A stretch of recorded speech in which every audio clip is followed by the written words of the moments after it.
Students हम discuss करेंगे important editorials के बारे में। फर्स्ट आर्टिकल है फर्टिलाइज़र सेक्टर के पर्सपेक्टिव से और इंडियन एक्सप्रेस न्यूज़पेपर के अंदर इस आर्टिकल को मेंशन है वो किया गया। फर्टिलाइज़र सेक्टर के बारे में बताया गया है कि प्रेजेंट कंटेक्स्ट को देखते हुए इस सेक्टर को डीकंट्रोल करने का ज़रूरत है, जिससे कि फार्मर्स को जो फर्टिलाइज़र का अवेलेबिलिटी है वो ईजीली वे में हो सके।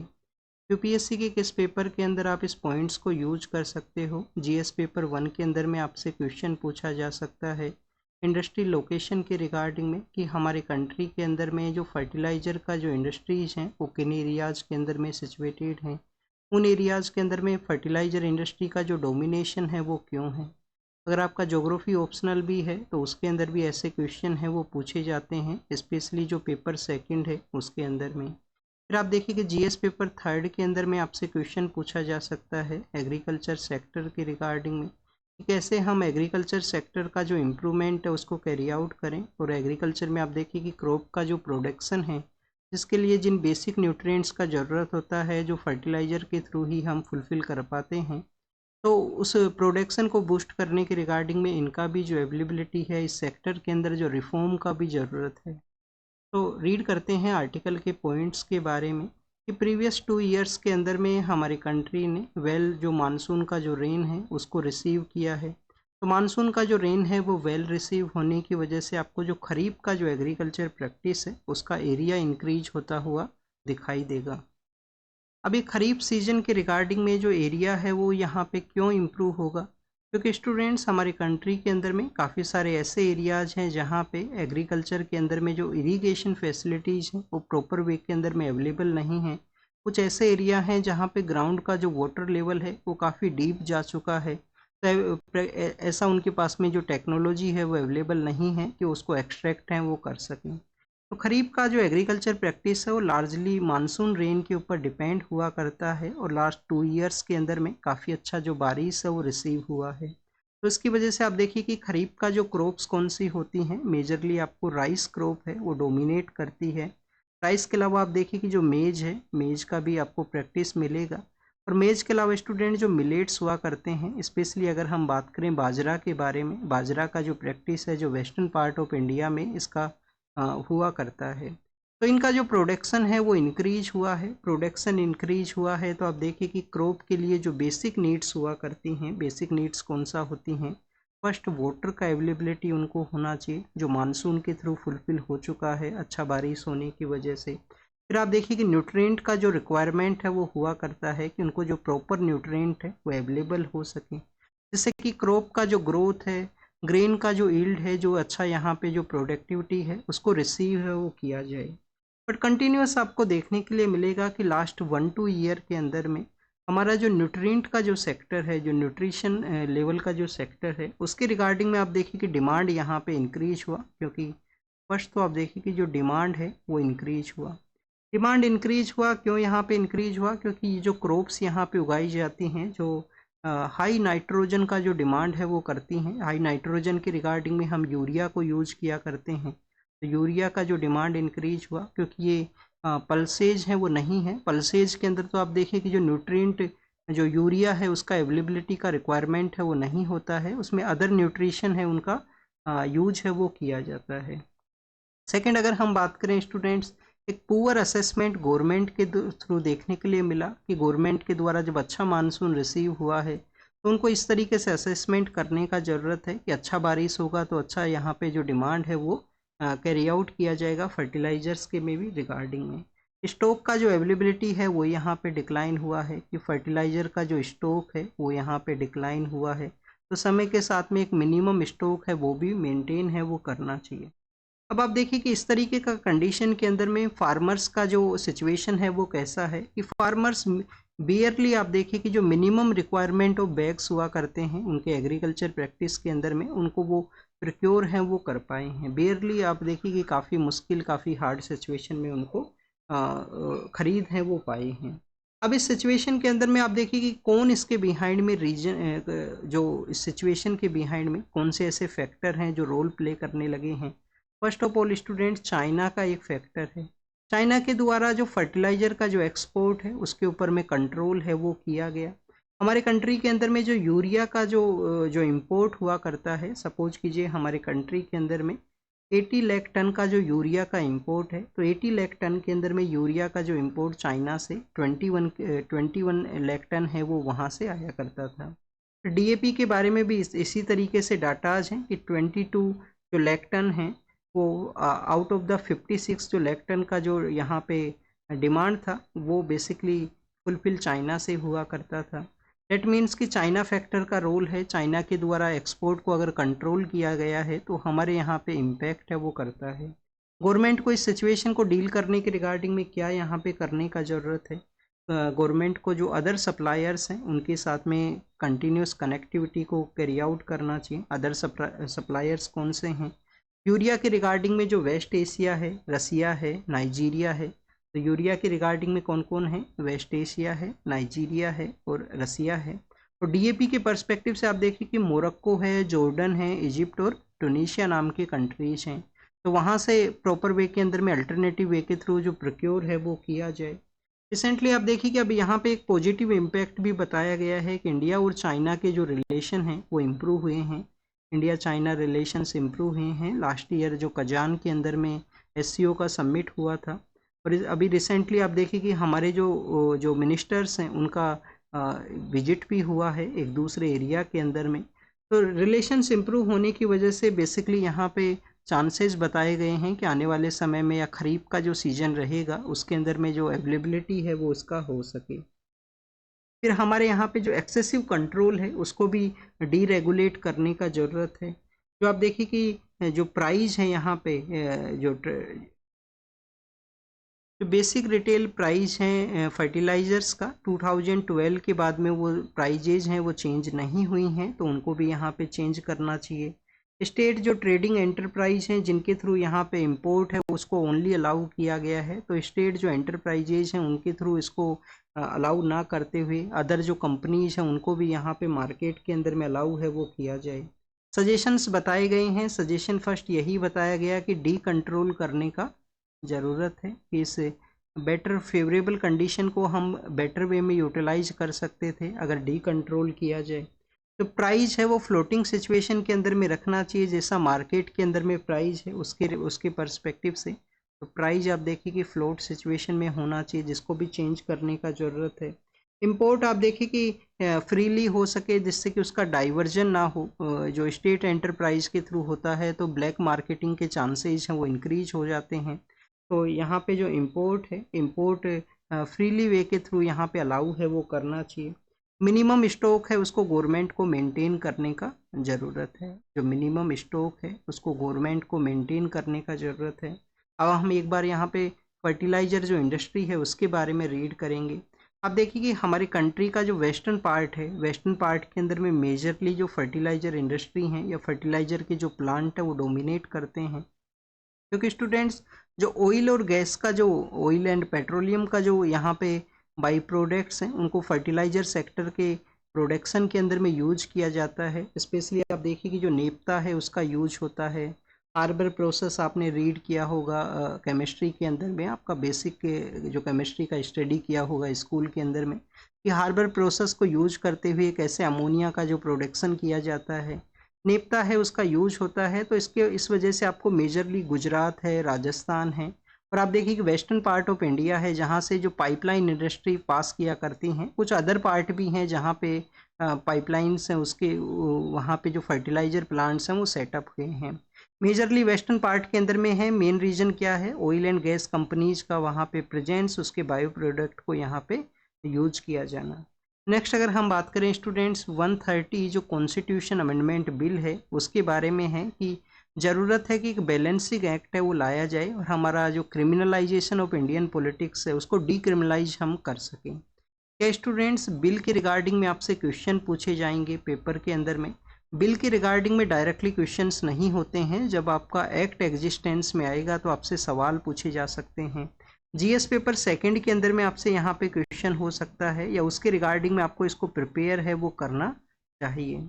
अब आप देखिए कि कॉन्स्टिट्यूशन अमेंडमेंट बिल के अंदर में क्या लाया गया। फर्स्ट ऑफ ऑल स्टूडेंट्स यहाँ पे पॉलिटिकल जो मोरल इंटीग्रिटी है उसको सेटअप करने का बात किया गया कि हमारे यहाँ पे जो पॉलिटिकल कंटेक्स्ट के अंदर में जो मोरल इंटीग्रिटी है वो कंटिन्यूस लैकिंग सिचुएशन में हुआ करती है, कि वो लैकिंग है पॉलिटिकल क्लास के अंदर में, वो नहीं मिला करती है।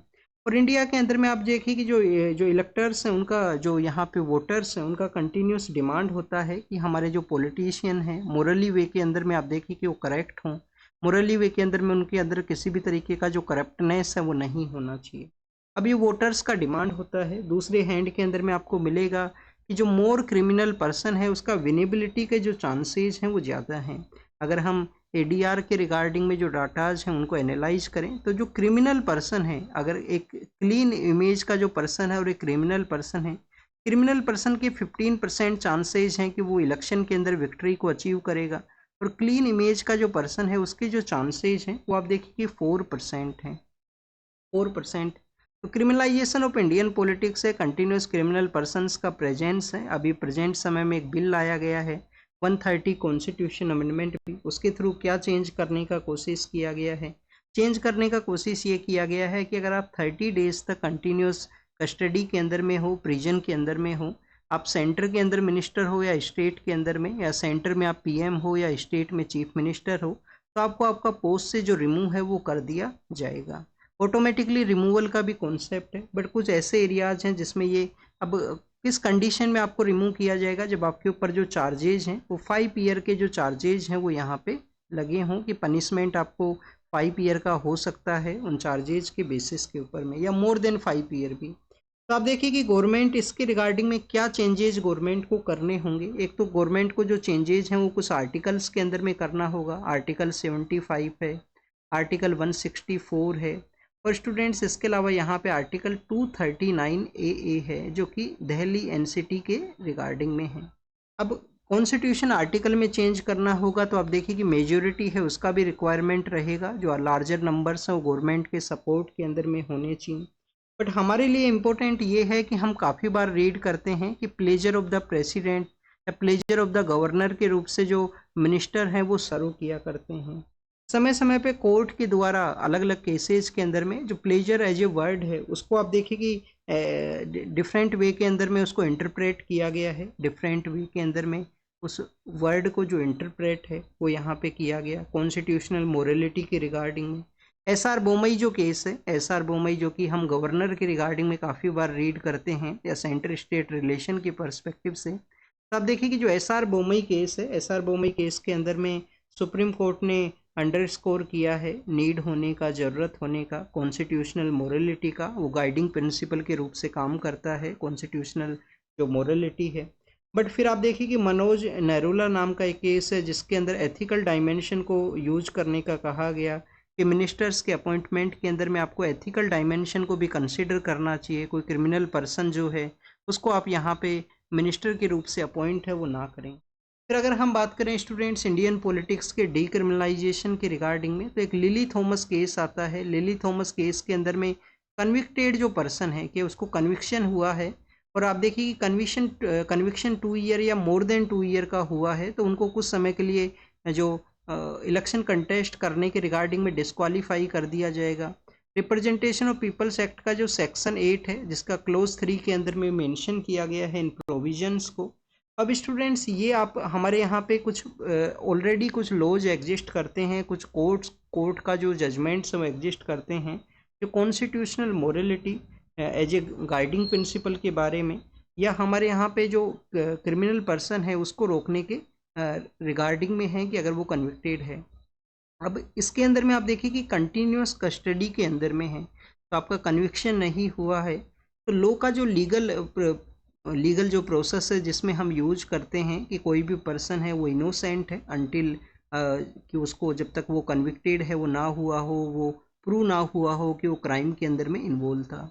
तो उसको भी उसके रिगार्डिंग में भी क्वेश्चंस को ये रेज करता है कि यहाँ पे जो कन्विक्शन है वो नहीं होता है, कन्विक्शन नहीं हुआ है, कंटिन्यूस वो कस्टडी के अंदर में है, जो चार्जेज हैं वो फेक चार्जेज भी हो सकते हैं।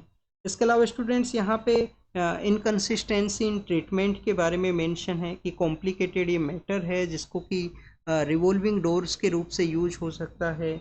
मिनिस्टर्स के बारे में मेंशन किया गया कि उनका रिमूवल है, तो लेजिस्लेचर का रिमूवल यहाँ पे नहीं है, तो आप देखिए कि वो अपना मिनिस्टर जो हैं डाउन स्टेप को कैरी आउट करेंगे, अदर पर्सन हैं उनको एज ए मिनिस्टर के रूप से अपॉइंट किया जा सकता है। गवर्नमेंट को क्या डिस्टेबलाइज करने के रिगार्डिंग में इस टूल का यूज़ तो नहीं होगा।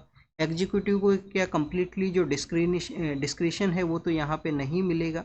पुलिस को आप देखिए कि मोर पावर तो नहीं मिलेगा। ऐसे काफ़ी सारे जो क्वेश्चंस हैं वो रेज होते हैं एग्जाम के लिए। अब आपको कुछ केसेज यहाँ पे पता होना चाहिए। इसके अलावा आपको पता होना चाहिए अरनेश कुमार का एक केस है स्टेट ऑफ बिहार का। उस केस के अंदर में आप देखिए कि केयरफुली वे के अंदर में जो अथॉरिटीज़ हैं उनको उनका अपना रोल है उसको एग्जामिन करने के बारे में कहा गया था कि अरेस्ट किया जाए, डिटेंड किया जाए, तो उस जिन चार्जेस के ऊपर अरेस्ट किया गया है उसका कन्विक्शन है वो भी करवाया जाए कोर्ट के थ्रू में। कोई भी पॉलिटिकल वेंडेटा के रूप से जो चार्जेज हैं वो यहाँ पे ना यूज हों। नेक्स्ट अगर हम बात करें students archaeological survey of India के बारे में है। यूपीएससी आपसे जो क्वेश्चन पूछ सकता है वो जीएस पेपर 1 के अंदर में क्वेश्चन आपसे पूछ सकता है, बट एज ए इंस्टीट्यूशन के बारे में नहीं पूछेगा कि आर्कोलॉजिकल सर्वे ऑफ इंडिया के अंदर में क्या वहाँ पे प्रॉब्लम्स हैं, क्रेडिबिलिटी किस तरीके से क्राइसिस में है। न्यूज़ कहाँ पे मेंशन है, द हिंदू न्यूज़पेपर के अंदर ये आर्टिकल मेंशन है। यूपीएससी ने क्वेश्चन ऑलरेडी पूछे हैं पेपर के अंदर में कि हमारा कौन कौन से ऐसे प्रोविजन अवेलेबल हैं या लीगल सेक्टर के अंदर में ऐसे एक्ट हैं जो कि कल्चरल का जो कंजर्वेशन है उसको इंश्योर करते हैं। फिर आप देखिए कि कुछ पॉइंट्स हमें यहाँ पे रीड करने हैं मैक्सिममली। अभी जो रिसेंटली यूपीएससी मेंस का पेपर भी कंडक्ट हुआ है उसके अंदर में भी हड़प्पा सिविलाइजेशन के फीचर्स पूछ लिए गए थे। तो यहाँ पे आप देखिए कि जो किलाडी एग्जावेशन है जो कि तमिलनाडु के अंदर में हुआ है, जहाँ जिसको कि वैगई सिविलाइजेशन के नाम से भी लोग कंसिडर किया करते हैं, वैगई वैली सिविलाइजेशन। तो उसको उसके रिगार्डिंग में सवाल हो सकता है कि कैसे उसके क्या इम्पोर्टेंट फीचर्स हैं। तो आप देखिए कि एक आर्कोलॉजिस्ट हैं उनको बेसिकली ट्रांसफ़र किया गया था, उसी के बारे में यहाँ पे मेंशन करते हुए कहा गया कि जो किलाडी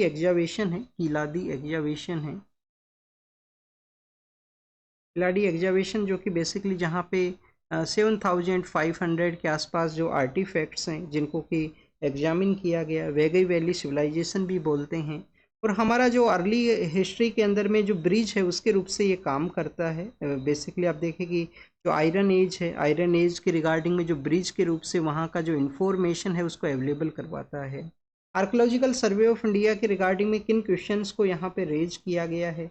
फर्स्ट ऑफ ऑल स्टूडेंट्स, जो इंडिया का जो सिविलाइजेशन है उसको मोनोलिथिक वे के अंदर में ना कंसीडर किया जाए कि यहाँ पे हमारे सिर्फ ओनली वन सिविलाइजेशन का प्रोसेस है वो एग्जिस्ट किया करता है। हमारा जो सोसाइटी है वो डाइवर्स सोसाइटी है, प्लूरिस्टिक सोसाइटी है। सिंगुलर वे के अंदर में उसको कंसीडर ना करते हुए जो डाइवर्स थिंग्स हैं उनको इंक्लूड करने का ज़रूरत है। साइंटिफिक इंटीग्रिटी है उसको यहाँ पे यूज किया जाए। जो प्रेजेंट समय में व्हीलर मेथड यूज होता है, प्रेजेंट समय में एक व्हीलर नाम के एक आर्कोलॉजिस्ट हुआ करते थे, उस व्हीलर मेथड को ना यूज करते हुए साइंटिफिक जो इंटीग्रिटी है उसको यहाँ पे यूज करने का ज़रूरत है। ट्रांसपेरेंसी एंड अकाउंटेबिलिटी है उसको इंश्योर किया जाए। किसको इंश्योर किया जाए? ट्रांसपेरेंसी है एंड अकाउंटेबिलिटी है उसको इंश्योर किया जाए। और जो प्लूरिटी है इंडिया का उसको कंटिन्यूस एम्ब्रेस करने का ज़रूरत है, कंटिन्यूस उसको अडोप्ट करने का यहाँ पे ज़रूरत है। तो किलाडी एग्जावेशन जो अर्ली हिस्ट्री और आयरन एज के बिटवीन में जो एक ब्रिज का काम करेगा, उसका रिपोर्ट्स हैं उनको यहाँ पे प्रॉपर वे में जो इंटरनल रिव्यू सिस्टम है जिसमें ट्रांसपेरेंसी एंड अकाउंटेबिलिटी को इंश्योर करते हुए उसको एग्जामिन है वो किया है जाए। तो ये कुछ इन्फॉर्मेशन था। मैक्सिमम आपको ये जो थर्ड आर्टिकल का जो इन्फॉर्मेशन है वो कुछ फैक्ट्स आपको पता होना चाहिए। Directly archaeological survey of India के बारे में सवाल पूछना डिफ़िकल्ट है। जीएस पेपर 1 हिस्ट्री के बारे में है, इंस्टीट्यूशंस के पर्सपेक्टिव से नहीं है। हाँ, जीएस पेपर 2 में आपसे सवाल हो सकता है कि हमारे कुछ इंस्टीट्यूशंस का जो क्रेडिबिलिटी क्राइसिस है या इंस्टीट्यूशंस के रिगार्डिंग में क्या यहाँ पे कंसर्न है। तो दिस इज ऑल द आज के जो न्यूज़पेपर हैं जिनको हमने रीड किया, आप इनको रीड कीजिए, रिवाइज कीजिए। Thank you students, thank you very much.